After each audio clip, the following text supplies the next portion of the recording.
Bonjour tout le monde. Aujourd'hui, je vais vous partager une découverte que j'ai faite il y a une couple d'années et qui me sauve du temps incroyable en salle de classe. Il s'agit de Desmos.com, un site internet qui vous permet de tracer des graphiques, ajouter des paramètres, faire toutes sortes de choses que je vais vous montrer à l'instant.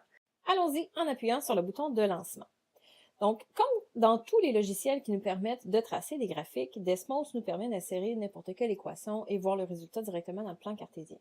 Par contre, si on veut animer la chose un petit peu et contextualiser les concepts, on peut, par exemple, insérer une image. Nous avons choisi l'Arche de Saint-Louis parce qu'elle est presque parabolique. On peut déplacer l'image là où on veut. Ensuite de ça, on peut utiliser, ce qui est très pratique en salle de classe, le mode projection, qui nous permet de rendre les traits un petit peu plus épais. Donc, au niveau visuel, c'est plus facile pour les élèves de voir. Donc, ce qui est intéressant avec Desmos, c'est que nous pourrions, par exemple, insérer la forme canonique de la parabole. Et au lieu d'écrire des valeurs précises, on insère les valeurs de, par exemple, A, H et K, qui sont les paramètres. Et Desmos nous offre la possibilité d'insérer des curseurs. On pourrait ensuite demander à l'élève de trouver la meilleure équation en leur faisant expérimenter ce que font les paramètres dans la parabole.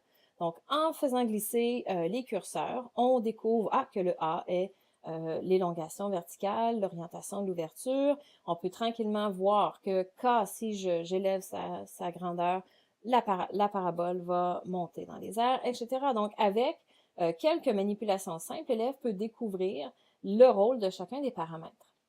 Si on décide de pousser davantage et dire, bon, mais si on déplace la photo, si on déplace la parabole de l'Arche de Saint-Louis, comment est-ce que je peux ajuster mes paramètres en fonction de ce nouveau sommet, par exemple? Et voir que, bon, si je glisse vers la droite, aucun autre paramètre ne doit être modifié. Donc là, on fait référence à la translation horizontale, etc. Et mon coup de cœur, pourquoi ne pas faire un projet final englobant de toutes les fonctions qu'on a apprises en mathématiques et en plus un projet multidisciplinaire en incorporant de l'art? Je vous laisse regarder.